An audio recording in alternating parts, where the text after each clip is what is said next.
Dear Dr. Jose Rizal, you once said the youth is the hope of our motherland. I want to tell you that your words still alive in our minds and hearts today. We know that your hope was not just our age. It was about our courage, our ideas, and our willingness to fight for what is right. You believe that we are the young have the power to change the future. Many of us trying.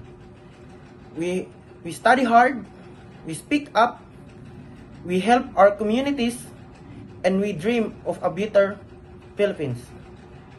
We know that's not easy. Sometimes we get discouraged, but your example reminds us to stand firm and love our country deeply. Thank you for believing in us, Dr. Jose Rizal.